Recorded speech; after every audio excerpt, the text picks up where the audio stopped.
Recording in... Olá, olá, como é que você está? Espero que você esteja me ouvindo bem, porque ultimamente eu não estou conseguindo utilizar o fone de ouvido. Então, às vezes começa a gravar, não sai o áudio. Então, para não ter problemas, eu vou deixar sem o fone de ouvido. Então, eu espero que você esteja me ouvindo bem. Se tiver muito baixa a gravação, você me manda uma mensagem ali no WhatsApp ou no Instagram e me comunica, tá bom? Deixa eu falar para vocês. Então, hoje nós vamos tomar a continuidade, retomar, né, a leitura do livro Submissão à Autoridade, que é esse que você está lendo aqui comigo. E hoje nós vamos ler o capítulo 7, 8 e o 9. São capítulos pequenininhos, então, possivelmente, né, olha, bem pouquinho, possivelmente o nosso capítulo aqui também, essa gravação de hoje vai ficar pequenininha, né? Então, mas aí eu queria te dizer que logo depois que nós encerrarmos esse, provavelmente no mês de maio, nós vamos começar o Aliança de Sangue, que é de Leonardo Capuchin. Essa é uma história de amor eterno do jardim à cruz. O que que fala esse livro? Ele fala sobre as alianças que Deus faz conosco, com o seu povo, com os seus filhos, desde do jardim, né? Desde a criação. Então fala bem aqui, ó, neste livro você vai entender o que é uma aliança, bem como seus simbolismos, implicações e importância. Perceberá que cada pacto que Deus fez com grandes homens no Antigo Testamento era apenas um prenúncio do que ele tinha preparado para você. Mais do que um livro, esta obra é um convite para se sentar à mesa, tomar o pão e o cálice e participar da intimidade de Deus através da aliança de sangue.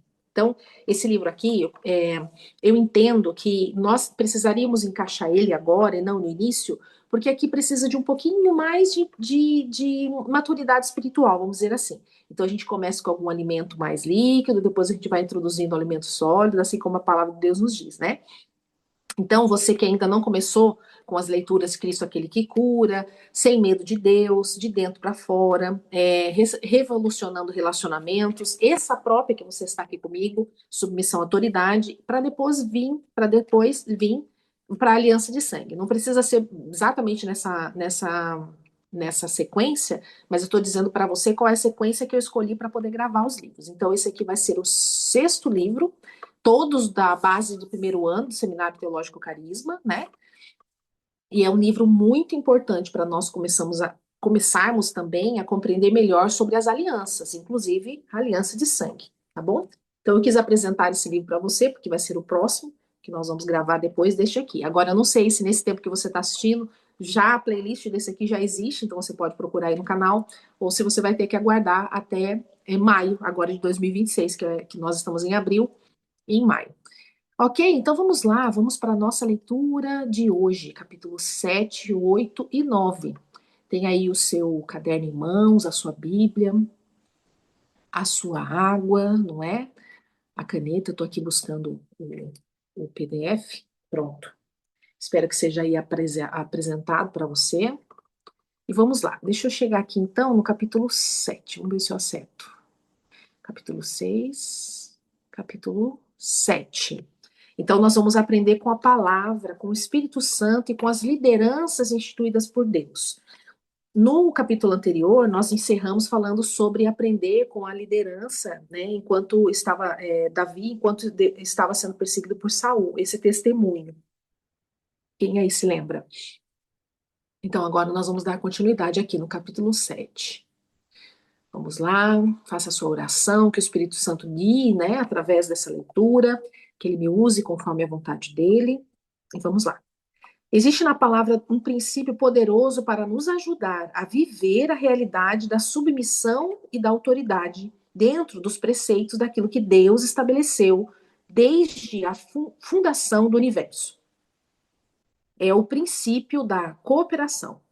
Nesta parte, eu quero mostrar como a Trindade e de forma especial Jesus Cristo nos ensina na prática essa realidade. Eu me submeto a Deus quando, em primeiro lugar, me submeto à sua palavra escrita, ou seja, a Bíblia, né? Em Hebreus 2, do 1 ao 4, diz: Por isso é preciso que prestemos maior atenção ao que temos ouvido, para jamais nos desviemos Deixa eu aumentar aqui para ficar melhor para você acompanhar, se tiver pelo celular. Nos desviemos. Porque se a mensagem transmitida por anjos provocou a sua firmeza e toda transgressão, a desobediência, recebeu a devida punição. Como escaparemos se negligenciarmos tão grande salvação? Essa salvação, primeiramente anunciada pelo Senhor, foi-nos confirmada pelos que a ouviram. Deus também deu testemunho dela por meio de sinais, maravilhas, diversos milagres e dons do Espírito Santo, distribuídos de acordo com a sua vontade. A mensagem entregue pelos anjos é a lei de Moisés, como Estevão explica na sua defesa em Atos 7. Se nos voltarmos contra a palavra de Deus, a palavra de salvação pregada é transmitida pelos filhos. Sofreremos também punição. Em segundo a Tessalonicenses 1, do 6 ao 8, está escrito: é justo da parte de Deus retribuir com tribulação aos que lhes causaram tribulação, e dar alívio a vocês que estão sendo atribulados e a nós também. Isso acontecerá quando o Senhor Jesus for revelado lá dos céus, com seus anjos poderosos e em meio de chamas flamejantes. Ele punirá os que não conhecem a Deus e os que não obedecem ao evangelho do nosso Senhor Jesus Cristo. Jesus. Paulo diz que Deus há de punir aqueles que não o conhecem e também aqueles que não obedecem ao evangelho do nosso Senhor Jesus Cristo. O último texto para entendermos a importância desse assunto é Salmo 107, do 10 ao 12. Assentaram-se nas trevas e na sombra mortal, aflitos, acorrentados, pois se rebelaram contra as palavras de Deus e desprezaram os desígnios do Altíssimo. O Salmo 107, em conjunto com o Salmo 106, fala da história de Israel. Basicamente, o que o salmista está nos dizendo é que a razão de Israel ter experimentado o juízo de Deus foi a sua rebelião contra a palavra dele, né, do caso de Deus. Seu desprezo ao conselho do Altíssimo. Ou seja, se queremos ter uma vida de submissão a Deus, essa submissão começa pela submissão à palavra, à sua palavra. Segundo, nos submetemos a Deus, quando nos submetemos ao seu Espírito Santo. Romanos 8,14 diz: porque todos os que são guiados pelo Espírito de Deus são filhos de Deus. Os filhos de Deus são guiados pelo Espírito Santo. Precisamos nos atentar à voz do Espírito Santo, a maneira como ele deseja conduzir a nossa vida. Em Hebreus 3, do 7 ao 9, lemos: assim como diz o Espírito Santo, hoje, se vocês ouvirem a sua voz, não endureçam o coração, como na rebelião durante o tempo da provação no deserto, onde os seus antepassados me tentaram, pondo-me à prova, apesar de, durante 40 anos, terem visto o que eu fiz. Porque o Espírito vem em segundo lugar, porque, via de regra, entendemos sua direção por meio da palavra. As Sagradas Escrituras trazem parâmetros sobre o Espírito, como o Espírito se move. Nada que o Espírito Santo disser contradirá a palavra que ele inspirou. O próprio texto de Hebreus 3, do 7 e 8, que acabamos de ler, desafia a não ter um coração endurecido, mas ser obediente ao Espírito Santo, você e eu. Terceiro, nos submetemos a Deus quando nos submetemos às pessoas em posição de autoridade. Então, aí tem, primeiro, né,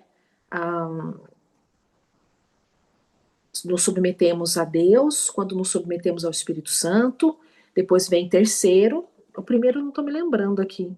Nos submetemos primeiro, né? Cadê? Eu me submeto a Deus quando, em primeiro lugar, me submeto à sua palavra. Então, primeiro a palavra escrita. Segundo, nos submetemos a Deus quando nos submetemos ao seu Espírito. E terceiro, nós nos submetemos a Deus quando nos submetemos às pessoas em posição de autoridade. Então, é uma sequência que o autor nos traz para sabermos que, primeiro, nós precisamos aprender a submeter a palavra o que está escrito, depois ao Espírito Santo, e depois as pessoas que Deus coloca em nossa vida como autoridade, né? Então é uma sequência e nós devemos seguir essa sequência. Neste caso, para evitar abusos, pois muitas vezes líderes exigem sua submissão de forma opressiva. A autoridade dele deve passar pelo crivo da palavra e do Espírito. Desculpa. Quando estamos debaixo de uma liderança que respeita a palavra e o Espírito, entendendo que ambos têm mais autoridade que ele, o processo é muito mais leve. Mas o que fazer quando se está debaixo de uma liderança, seja eclesiástica, seja fora da igreja, que não respeita esse princípio e é autoritária? O que fazer? Romanos 13, 1, 2 está escrito: todos devem sujeitar-se às autoridades governamentais, pois não há autoridade que não venha de Deus. Lembra que nós falamos sobre a autoridade dos pais? Pois é. Então, não há autoridade que não venha de Deus. Isso está na palavra de Deus. As autoridades que existem foram por ele estabelecidas. Portanto, aquele que se rebela contra a autoridade está se opondo contra o que Deus instituiu. Olha o perigo, né? Olha o que é, no nosso exemplo aqui, por exemplo, desonra, né, a pai e mãe. Então, primeiramente, nós estamos nos opondo àquilo que Deus instituiu na nossa vida. Aqui começa todo o problema, né? A questão da desonra aos pais, que é o problema, o exemplo que nós estamos seguindo aqui, mas você pode colocar aí no exemplo que você tem. E aqueles que assim procedem trazem condenações sobre si mesmos. Qual é a condenação, né? Qual é a consequência dessa desonra ou disso que está acontecendo na sua vida referente a essa questão sobre toda autoridade instituída por Deus? Algumas considerações aqui são importantes. Primeiro, não existe nenhuma autoridade que seja absoluta no exercício de sua função. Toda autoridade precisa reconhecer que acima da sua autoridade existe aquele que é absoluto, o próprio Deus. Segundo, Paulo diz claramente como uma autoridade governamental e, consequentemente, uma autoridade eclesiástica deve agir em exercício. Ele diz na continuação do texto de Romanos 13, do 3 ao 7, assim: pois os governantes não devem ser temidos, a não ser por aqueles que praticam o mal. Você quer viver livre do medo da autoridade? Pratique o bem e ela o enaltecerá. Pois é serva de Deus para o seu bem. Mas se você pratica o mal, tenha medo, pois ela não porta a espada sem motivo. É serva de Deus, agente da justiça para punir quem pratica o mal. Portanto, é necessário que sejamos submissos às autoridades, não apenas por causa da possibilidade de uma punição, mas também por questão de consciência. É por isso também que vocês pagam impostos, pois as autoridades estão a serviço de Deus, sempre dedicadas a esse trabalho. Deem a cada um que lhe é devido. Se imposto, imposto. Se tributo, tributo. Se temor, temor. Se honra, honra. Eu escrevi aqui embaixo que eu me lembrei de um exemplo que teve, né, do rei Nabucodonosor, a autoridade usada por Deus. E também o rei Ciro, né? Nós lembramos aqui. Depois na outra página você vai ver que eu também me lembrei disso e coloquei aqui um exemplo. Nabucodonosor e o rei Ciro. Então vamos lá. A autoridade deve, no exercício de sua vocação, cumprir dois requisitos. Primeiro, tomem nota, promover a justiça pelo enaltecimento da prática do bem e punir a maldade, cerceando o mal. Ou seja, nenhuma autoridade em seu exercício é absoluta e livre para definir as regras do seu trabalho. Pelo contrário, ela é serva de Deus para punir o mal e promover a bondade. Aí eu coloquei, né, o exemplo do punir o mal, o rei Nabucodonosor, e promover a bondade, o exemplo eu coloquei o rei Ciro, que eu me lembrei aí naquele momento, mas tem outros aí. Preciso ser franco com você e dizer que existem duas maneiras de interpretarmos o texto de Romanos no capítulo 13, versículos 1 e 2. A primeira forma de interpretá-lo é entender que Deus estabeleceu a hierarquia de autoridade na ordem da criação. Hierarquia, né? Por isso que é importante nós sabermos esses princípios para a gente poder aplicar na nossa vida. Hierarquia de autoridade na ordem da criação. Na nossa família também deve ser seguido isso. Deus não necessariamente estabelece as pessoas que ocupam os lugares de autoridade, mas estabelece as estruturas de autoridade. Essa maneira de entender o texto poderia livrar o nome de Deus de muitas polêmicas. Pense em quantas autoridades terríveis já existiram na história da humanidade. Mas, se ele é responsável apenas pela estrutura, Deus não necessariamente está envolvido no processo de quem ocupa cada posição. Mas existe uma armadilha nesta linha de pensamento. Tentar, a partir dos nossos parâmetros, definir quem é de Deus e quem não é de Deus. Espera aí que eu preciso ter mais atenção aqui, que o senhor quer falar algo comigo. Mas existe uma armadilha dessa linha de pensamento. Tentar, a partir dos nossos parâmetros, definir quem é de Deus e quem não é de Deus. E aí vocês tomem nota, porque como eu falei, né, eu não estou aqui como professora, eu só estou aqui como voz. Então, assim como o Senhor fala com vocês, ele também fala comigo. Vou anotar aqui. Então, eu também estou aprendendo, assim como com vocês aqui também. Estamos aprendendo juntos. Mesmo com a palavra na mão, fica claro que Deus já instituiu pessoas más em posições de autoridade. E aí agora nós buscamos aqui, olha, o próprio livro trouxe o exemplo de Nabucodonosor e Ciro. São dois de vários exemplos disso. Deus chama Ciro de meu servo, chama o exército da Babilônia de meu exército. Isso, em hipótese nenhuma, significou que Deus aprovava ou concordava com tudo que essas pessoas faziam. Ninguém está onde está para fazer o que quiser. Deus estabelece as pessoas. Se elas decidem fazer o mal, elas pagarão. Ele usa profetas para denunciar os maus governantes. Portanto, a melhor forma de interpretar Romanos 13, do 1 ao 2, deixa eu marcar aqui, depois eu vou. Romanos 13, do 1 ao 2. É que todas as autoridades são instituídas por Deus. Então, questionar uma autoridade não é o caminho para resolver o problema dos maus líderes. Mas o que fazer? Na Bíblia temos um exemplo de um homem brilhante debaixo de uma autoridade caótica. Davi. Vamos lá. Capítulo 8, aprendendo com Davi a lidar com lideranças ruins. Quem aí já está assistindo A Casa de Davi na Amazon Prime? Excelente, né? Fantástico. Super indico para quem não assistiu ainda. Em 1 Samuel, no capítulo 22 ao 25, temos a história de Davi sendo perseguido por Saul, que desejava matá-lo. Ele se esconde no deserto, na caverna de Adulão, se ajuntam a ele os desprezados, endividados, marginalizados e sua família. Davi permitiu que, em um momento de caos e colapso, pessoas nas mesmas condições aprendessem princípios com ele para que pudessem sair dessa condição para a ordem. Olha que bonito isso. Assim como Jesus também, né? Teve pessoas ali que eram improváveis de estar junto dele. Davi começou a prefigurar ali em Davi. No capítulo 22, ele ficou sabendo que o pessoal da cidade de Keila estava sendo saqueado pelos filisteus.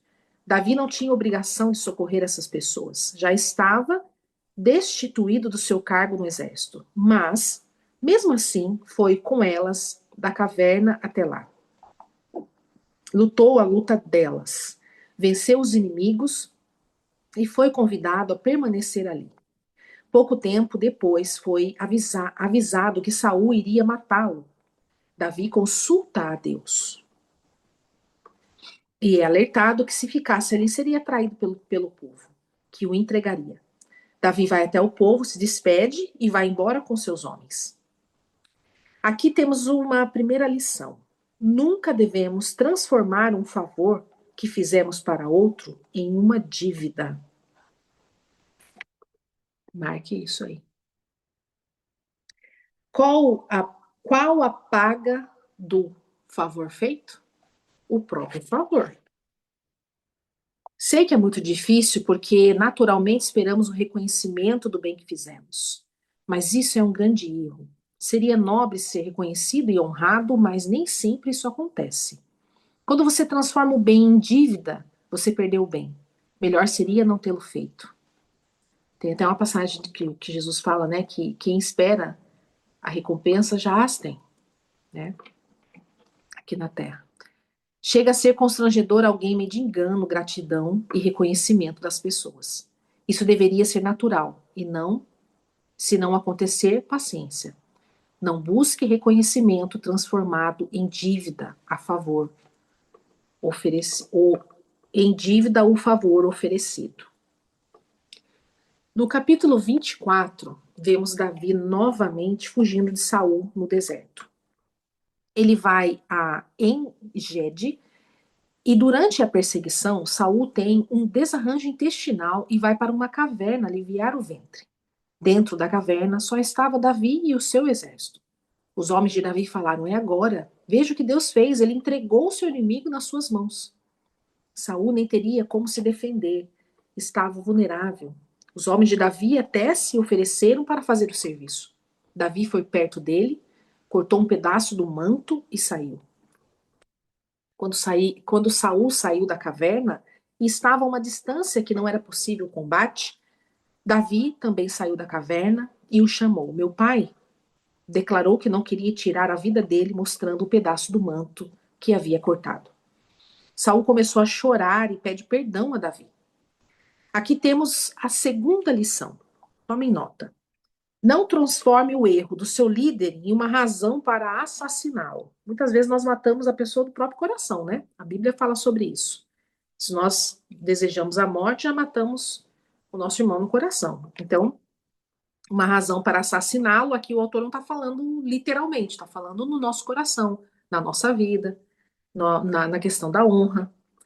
Líderes erram, pastores erram, políticos erram, pais erram. O que não podemos fazer é transformar o erro em motivo de homicídio. Ah, pastor, mas não concordo, não vejo coerência. Você tem duas possibilidades. A primeira, se você não se vê fora daquele lugar e o ama, permaneça e ore. Você tem duas possibilidades.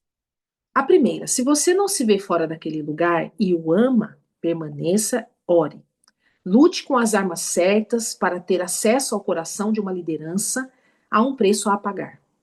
Se você já chega julgando sem ter afinidade, na maior parte das vezes ele não te ouvirá, não se iluda.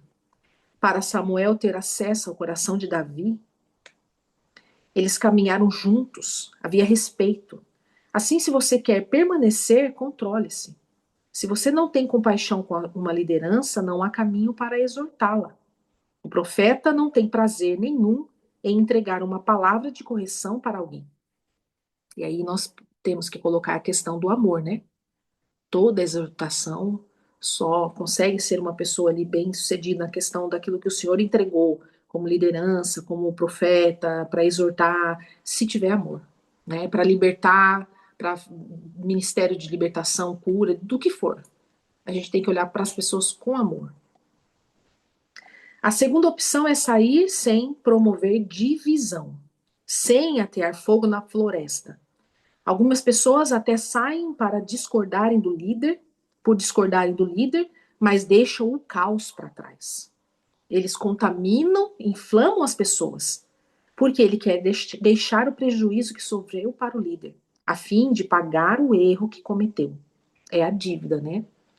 E risco da dívida, perdão, não perdoei, a pessoa me deve. Mas o líder não paga o erro para nós, mas para Deus. Ele tem que dar vai prestar contas com o Senhor, né? Simplesmente saia sem estardalhaço. E se o pastor disse que você está saindo debaixo de maldição, É triste, mas acontece. Lamentável. Mas fique tranquilo, maldição sem causa não tem efeito. Sem causa, né? Se tiver causa, ore a Deus para examinar o coração. Essa palavra não tem poder sobre sua vida. Mesmo que você tenha errado, não será uma punição dele que cairá sobre você, mas de Deus. O problema é sempre o mesmo. Deixa eu tomar nota aqui também. O problema é sempre o mesmo. Queremos resolver o problema da igreja, do trabalho, da família, do nosso jeito, ignorando a força de Deus. Certa vez, um grupo de uma igreja estava em rebelião e queria deixar isso claro para a liderança. Então, nos cultos, se sentavam juntos e ficavam julgando. Certa feita, o pastor sugeriu que todos fossem vestidos de branco para uma campanha de oração pelo Brasil. E esse grupo combinou de ir de preto, para deixar claro as próprias insatisfação. O nome disso é incredulidade. Pois preferiram protestar e constranger, não acreditaram que o poder de Deus poderia transformar aquela realidade por meio da oração. Você não precisa permanecer, mas não deve sair destruindo a igreja. Eu lembro de outra coisa também, né? Quando Satanás foi expulso do céu, como Lúcifer, né, se tornou Satanás aqui, perdeu a luz do Senhor, né? Ele levou com ele um terço do céu. Então, quando nós não estamos contentes com algo, será que fazemos algo parecido com isso? Saímos, mas levamos com nós um terço das pessoas? Isso é muito mal, né? A terceira lição que Davi nos ensina aconteceu em seguida. Ele encontra um rebanho que estava sendo saqueado, protege esse rebanho e, no tempo de festa, pede para o seu dono, chamado Nabal, uma ovelha. Nabal tratou os homens de Davi com desprezo e desonra. Quando Davi ouviu isso, pegou sua espada e eles foram ao encontro deles. Na metade do caminho, a mulher de Nabal, chamada Abigail, interpõe Davi. Leva comida e pede para ele desistir do seu intento. Ela o indaga se estava lutando as guerras de Deus ou as próprias guerras. Deus não te chamou para fazer justiça com as próprias mãos. Aqui Davi nos ensina que a justiça pertence ao Senhor. Entregue essa pessoa nas mãos de Deus, não faça justiça própria. Não estou dizendo para você fazer vista grossa, não precisa fingir que nada está acontecendo. Mas lide com um cristão, mas lide como um cristão e não como um rebelde. A rebeldia é o mesmo que pecado de feitiçaria, né? Então, nós devemos olhar para o nosso coração se estamos sendo rebeldes em alguma área. Se é a direção sair, saia e deixe Deus, no tempo e a maneira dele, fazer a justiça. Você não precisa levar um terço das pessoas com você. Você não precisa concordar, você precisa obedecer. Não é o caminho de preferência, mas da obediência. Gostar nem sempre será possível, obedecer é sempre necessário. Se você quiser tomar nota, todos esses traços aí que eu coloco em verdinho, né? Essa caneta marca-texto, mas também tudo aquilo que o Senhor foi falando no teu coração, não deixe de tomar nota. Anotar tudo aí no teu caderno ou no livro. Em Números 15, do 32 ao 36, temos a primeira transgressão após a divulgação dos 10 mandamentos. Foi um homem que resolveu catar gravetos fora do arraial. Ele foi pego em flagrante e levado a Moisés. Era algo novo, uma transgressão dos mandamentos. E Moisés resolveu consultar a Deus a respeito da penalidade que devia aplicar. Sabe o que Deus disse? Que era para levá-lo fora do arraial e apedrejá-lo até a morte. Parece muito radical, mas tinha que ficar claro que a escassez do deserto não era desculpa para transgredir a lei de Deus e fazer as coisas segundo o coração e a vontade humana. O tempo da aflição não justifica nossos erros. A mesma coisa aconteceu com Ananias e Safira, conforme já falamos. Cuidado com a síndrome do Messias. Seja honesto, trabalhe com a realidade. Não se iluda, não existe mágica, ninguém muda por causa de ninguém, só Deus pode mudar. A única pessoa que pode te mudar é você mesmo, debaixo do poder do Espírito Santo. As pessoas entram na igreja achando que com o tempo as coisas com as quais não concordam mudarão. É como o casamento. As pessoas não mudam na cerimônia, permanecem as mesmas posturas. Conclusão da parte 2. Decidi me submeter e entendi que a ordem é palavra, espírito e pessoas. Palavra, a ordem é palavra, se submeter à palavra, se submeter ao espírito e submeter às pessoas. Entendendo que se não está na palavra, não tem a ver comigo. Se está na palavra, tem que se cumprir. E a direção do Espírito Santo se dá por meio da palavra. Mas ele pode falar diretamente ao meu coração, que é preciso, o que é preciso, o que preciso é de discernimento para não confundir a voz dele com a minha. Ele pode falar também por meio das pessoas, dentre elas a minha liderança, mas se não concordo com a pessoa, ou oro, ou saio sem alardes, jamais estimulando a insurgência e o motim. Parte 3. Terceira resolução, atitude de honra. Dentro do princípio de submissão e autoridade está o princípio da honra. Preste atenção que são princípios. Princípios não são negociáveis. Isso tem que caminhar junto com você. Na tua casa, no teu trabalho, seja onde for, na tua igreja, no teu ministério, onde for, princípios têm que ser aplicados. O princípio da submissão e autoridade está o princípio da honra. Aqui fecho este livro dando preciosas direções de como praticá-la de forma bíblica. Então, agora nós vamos ver aqui no capítulo 9, faça referência. Meu desejo é mais do que isso. O desejo de Deus é que sejamos pessoas de honra, vivamos uma cultura de honra. Destaco 3 maneiras como a Bíblia nos ensina a prática desta verdade. Faça referência. A Bíblia aborda a questão de referenciar as pessoas como uma forma de honra em diversos contextos e em relação a diferentes tipos de autoridade e relações interpessoais. Alguns versículos se respaldam essa ideia. Referenciar os pais. Um dos princípios fundamentais da Bíblia é honrar os pais. Isso é mencionado no Decálogo, os 10 mandamentos, em Êxodo 20, 12. Honra teu pai e tua mãe, a fim de que tenhas vida longa na terra que o Senhor, o teu Deus, te dá. Referência às autoridades civis. A Bíblia também enfatiza a importância de respeitar as autoridades civis.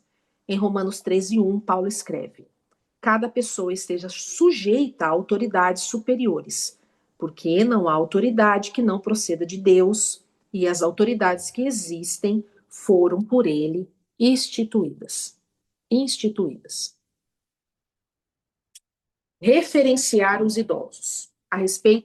O respeito pelos idosos é encorajado em Levítico 19:32.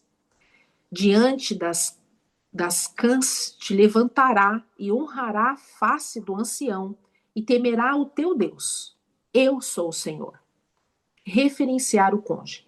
Em Efésios 5:33, a Bíblia diz: portanto, cada um de vós também ame a sua mulher como a si mesmo, e a mulher reverencie o marido. Referenciar os membros da igreja. Na comunidade cristã, a Bíblia exorta os crentes a honrar uns aos outros.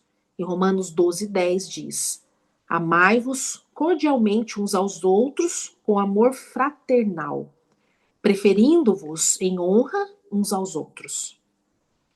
Referenciar em todas as relações. Em geral, a Bíblia ensina que devemos tratar aos outros com respeito e honra. Filipenses 2, do 3 ao 4, afirma: não façais por contenda ou por vanglória, mas por humildade. Cada um considere os outros superiores a si mesmo.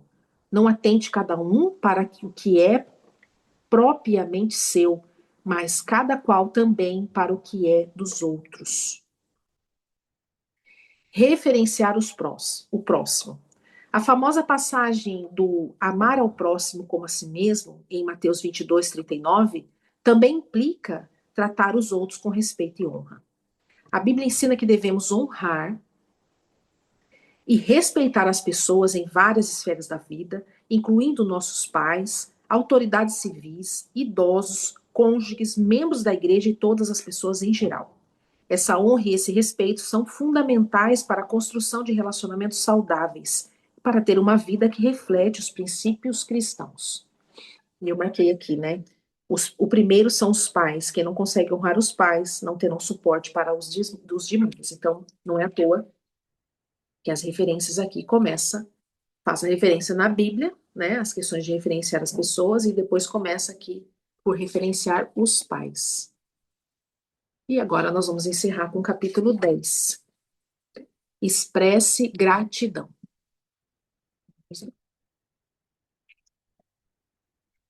A gratidão é um princípio importante na Bíblia e está intrinsecamente ligada à honra e ao reconhecimento da bondade de Deus e dos outros. Abaixo, apresento uma exploração detalhada dos ensinamentos bíblicos sobre gratidão como princípio de honra. E aí você olha, né, os princípios e depois tem umas categorias dentro do princípio da honra, por exemplo, que é a gratidão. Como se fosse uma subcategoria, né? Para eu poder entender melhor. Com versículos relevantes. Gratidão a Deus. Salmo 100, do 4 ao 5. Entrai pelas portas dele com gratidão e em seus átrios com louvor. Dai-lhes graças e bendizei o seu nome, porque o Senhor é bom e eterna na sua misericórdia, e a sua verdade dura de geração em geração. Eu amo a palavra geração. 1 Tessalonicenses 5,18. Em tudo dai graças, porque esta é a vontade de Deus em Cristo Jesus para convosco. Gratidão como atitude constante. Colossenses do 3 ao 17 diz assim: E seja qual for a palavra ou ação, fazei-a em nome do Senhor Jesus, dando por ele graças a Deus Pai. Gratidão pelos outros. 1 Tessalonicenses 1:2. Damos sempre graças a Deus por todo vós, mencionando-vos em nossas orações. Você tem sua listinha de oração por pessoas, pelas pessoas? Se não tem, faça sua listinha de oração. Nossa, gente, era para nós lermos até o capítulo 9, mas nós vamos aqui até o 10, tá bom? Era para a gente começar o 10 na próxima leitura, mas como nós já estamos aqui, então é para 6. Depois nós terminamos ali com o capítulo 11 e o restante. Filipenses 1, do 3 ao 4. Dou graças a Deus, dou graças ao meu Deus todas as vezes que me lembro de vós, fazendo sempre com alegria oração por todos vós. Gratidão em tempos difíceis. 1 Tessalonicenses 5, 16 ao 18. Olha, nós já sabemos que se quisermos aprendermos mais sobre gratidão, temos que ler Tessalonicenses, né? Regozijai-vos sempre, orai sem cessar, em tudo dai graças, porque esta é a vontade de Deus em Cristo Jesus para convosco. 2 Coríntios 4,15. Pois tudo isso é para o vosso bem, a fim de que a graça, multiplicando-se por meio de muitos, torne abundante as ações de graça para a glória de Deus. Gratidão como expressão de louvor, Salmos 30:12. Para que a minha glória a ti cante louvores e não se cale. Senhor, meu Deus, eu te louvarei para sempre. Gratidão como reconhecimento de bondade a Deus, Salmo 107, do 8 ao 9. Louvem ao Senhor pela bondade, pelas suas maravilhas para com os filhos dos homens, porque fartou a alma sedenta e encheu de bens a alma faminta. Glória a Deus. Gratidão como parte de adoração a Deus, Hebreus 12, 28. Portanto, tendo recebido um reino inabalável, sejamos agradecidos. Assim, adoremos a Deus de modo aceitável, como reverência e temor. Com reverência e temor. Gratidão como resposta à graça salvadora de Deus, Efésios 2, do 8 ao 9. Porque pela graça sois salvos, mediante a fé. Isto não vem de vós, é dom de Deus, não de obras para que ninguém se glorie. A gratidão na Bíblia é vista como um princípio essencial de honra a Deus e aos outros. É uma atitude do coração que reconhece a generosidade de Deus e demonstra apreço pelos dons e pelas bênçãos que recebemos. Além disso, a gratidão é uma forma para louvar a Deus e viver de acordo com a sua vontade. Portanto, a Bíblia ensina a ser grato em todas as circunstâncias e expressar a gratidão por meio da oração, adoração e ações de graças. E 41 minutos, olha só. A Bíblia também diz que a alegria do Senhor é a nossa força. Alegre-se, ser gratos e sejamos fortalecidos. Alegrar e ser gratos para sermos fortalecidos. Isso aqui é uma anotação que eu fiz no livro, mas aí eu tirei a hora que eu fui escanear para vocês.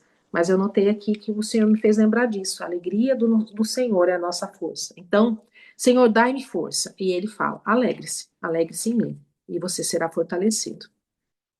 Gente, que interessante. Eu estou sentindo aqui que nós deveríamos ler aqui o restante, mas eu acho que levaríamos muito tempo, um pouquinho mais. Porque assim, só tem algumas páginas para terminar. Nós temos aqui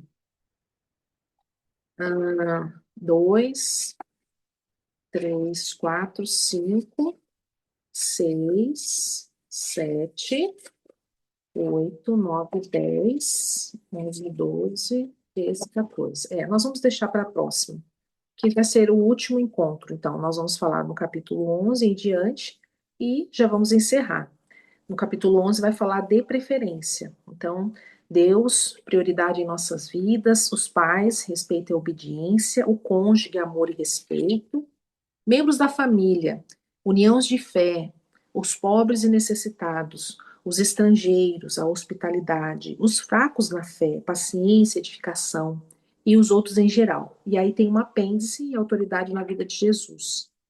Capítulo 12, aprendendo sobre a autoridade conquistada na encarnação de Jesus para nos salvar. Depois, capítulo 13, aprendendo com Jesus a subverter o conceito de autoridade, o maior é que serve. E depois o capítulo 14, aprendendo com os exemplos da manifestação da autoridade de Jesus. E acabou. Aí nós temos uma conclusão bem petitiquinha.